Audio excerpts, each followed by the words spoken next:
Hello, everyone. I wanted to say a few words about why I became Catholic. I'm a convert of a little over 3 years, 3 years since my baptism at least, and a little bit before then. But my conversion story really began around the time I came home from college, that first year at university. And so I was still only a year out of high school, wanting to search and to seek what my purpose was in life. And it was during the pandemic year, as well, that first year of the pandemic, where a lot of the distractions of the world were cut off, and so a lot of time for thinking. And that summer, I came home and I was reading the Bible in college, and I thought I knew a lot back then, but then I was like, I need to find a church. I need to actually choose a church to go to. And so unlike most people who maybe are born in a church, I had to research all the different churches, and that's actually good because you get to see the differences between them. And what I really want to talk about in this video is some people don't understand what's the difference between this church and this church. They look like they're similar buildings, but I'm going to get down into some of the details here. Where should I go first? So I was going to the Baptist church growing up in my youth. I would go a few times, and then maybe during my high school years, only on the holidays and things like that. And so it's kind of a loose formation there that was still there. I would have said I was a Christian all of my life, pretty much. And the thing is, though, that formation did not stick with me. And I don't want to be unfair to the Baptists, because I do have maybe friends and even distant family that are Baptists themselves that I think do hold to a good Christian faith.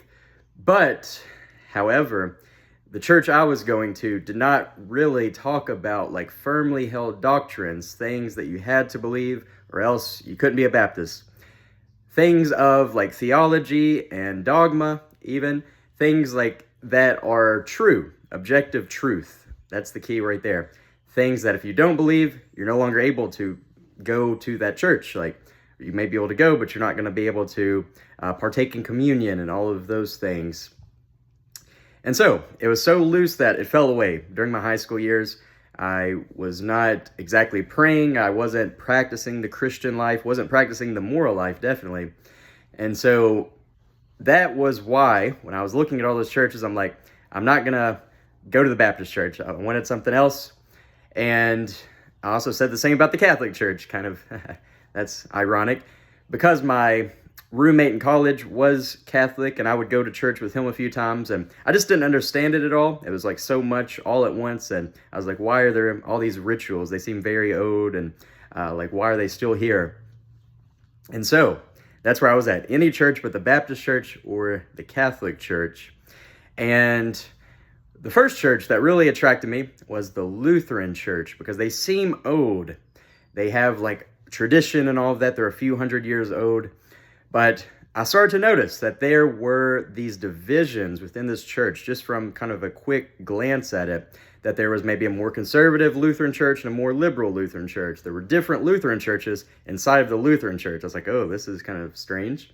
And some things, maybe one of those churches had things that were unbiblical, things that the Bible prohibits. And I was like, well, this is getting a little dangerous. And it just seemed like I was wanting to make this big commitment. But then I was realizing that this Lutheran church was only a couple hundred years old. It was founded by Martin Luther. And yeah, it was not around during the time of the early Christians, even though it seemed old to me, because it was old to an American. But it was not from those early centuries. Christianity had already been around for 1,500 years before this Lutheran church came into existence. And so it seemed like it was going halfway in. I didn't want to go halfway in. I wanted to go all the way in. And the Lutheran church as well, just their theology kind of reflects that. Their belief in communion, they believe in a partial real presence, so a halfway real presence. Jesus is halfway present, and he's halfway not present in communion. And so I was hearing all these things, and I'm looking at the Catholic Church, and I'm like, they believe in a full real presence. Jesus is truly present in the Eucharist, fully present. It's a commitment to believe that. It is a church that stretches back those 2,000 years to the time of Jesus and the apostles. And then learning kind of that switch there, where it has a leader that can hold unity between the entire Catholic Church, which is all around the globe, over 1 billion followers of the Catholic Church, Catholics themselves. And it was a global church, it stretched back through time, and it had a leader that was coming from the apostles, that succession of the chair of St. Peter. St. Peter was the original pope, and his successors, they trace to the modern pope. And so just that unity there was what attracted me to Catholicism. And to tie it into our local history here, I saw the monks at Gethsemane. I just saw their website. And I was like, these are men that are praying. They're dedicating their entire lives to prayer. That was much different than maybe some of the Christians I saw like in my youth who maybe would go to church like just on the holidays and things like that. Myself, talking about myself there. And so I saw commitment there. I was like, I want to be a part of that. And it was pretty amazing. Like looking around, you see all these Catholic churches in this Kentucky Holy Land, but I never like understood that. I was like, I never realized that there were so many Catholic churches, that this was a land where the Catholic Church brought light to it. Because just 100 years, not even 100 years, decades before, this was a battleground for Indian tribes, a hunting ground, a place where, like on the frontier, there was like kind of a loss of morality, you could say. And like, just from my reading, we think like back then there were probably a lot of Christian believers, but there weren't. Like a lot of people were not Christian during those frontier times. And the Catholic Church brought light to this land, and it brought life to my life as well. And yeah, it's an amazing, I think, area that we live in, this Kentucky Holy Land, and it's really transformational. So now I like to try to take that banner that our forefathers and foremothers, they held and they carried, and now I think we need to carry that banner into the generations to come. In the Catholic Church, we have a tradition that stretches back to the apostles, and so we should be proud of that. We should not shy away from that. It's not possible just to that's the difference. It's not possible just for anybody that wants to set up their own house church, or to just create their own church. Jesus Christ himself founded a church, and we can see that in Scripture. And so if you want to hear more about that, you can ask me. I can show you some of those Bible verses and whatnot. But yeah, I think I said enough here, at least for now. And one last thing I'll say. I can always keep talking. One last thing I'll say is that during that initial switch, when I was, say, committing to the Catholic Church, I made a decision. I said in my journal or whatnot, tomorrow, I'm going to make a decision once and for all. I'm going to choose a denomination. I'm going to choose the Catholic Church. And I did that. And after that, I was pretty much committed, even though it took some time to go through the classes and whatnot, and to actually get into the Catholic lifestyle. But that big switch I noticed, just within myself, was I was no longer holding to that maybe Protestant belief where I could just say that I'm saved. I could go and make one prayer, go to the altar call, and I'm saved forever. I don't have to do anything. I can do that, and then I can go live a horrible life. I can sin however I want. I can do whatever I want. But it doesn't matter in the end, because I'm saved. And I was that was a terrible excuse, really, because I was holding to that for a long time. And even after I made that decision, it's still hard to get rid of that, where it's really an ignorance of sin.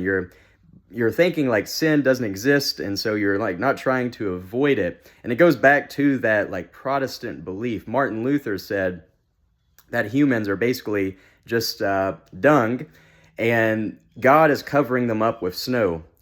So humans are basically worthless, but God is covering them up with, of course, the sacrifice of Jesus. But the Catholic belief is that humans are sinful, yes, but God is transforming them. God is showing them how to be holy.